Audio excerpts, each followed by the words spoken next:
এই মসজিদটির কাজগুলো সবগুলো আমার হাত দিয়ে করা। যদি ভুল হয় অবশ্যই বলবেন। আজকে থেকে জানালার কাজগুলো শেষ, এখনও অনেক কাজ বাকি আছে। টাকার জন্য করতে পারতেছি না, বর্তমান কাজটা বন্ধ আছে। যারা যারা মসজিদকে ভালোবেসে দান করতে চান অবশ্যই মসজিদের কমিটির লোকের সঙ্গে যোগাযোগ করবেন।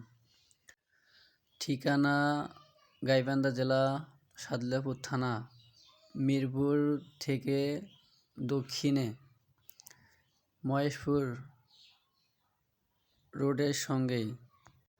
মসজিদের ক্যাশিয়ারের নাম্বার নিচে দেওয়া আছে, অবশ্যই যোগাযোগ করবেন। নাম হলো তানজিরুল ডাক্তার। দিতে না পারলেও সবাই দোয়া করবেন মসজিদের কাজটা যেন সম্পূর্ণ ওকে হয়। যার মসজিদের প্রতি ভালোবাসা আছে অবশ্যই যোগাযোগ করবেন এই নাম্বারে। ভালো থাকবেন, সুস্থ থাকবেন। আল্লাহ হাফেজ।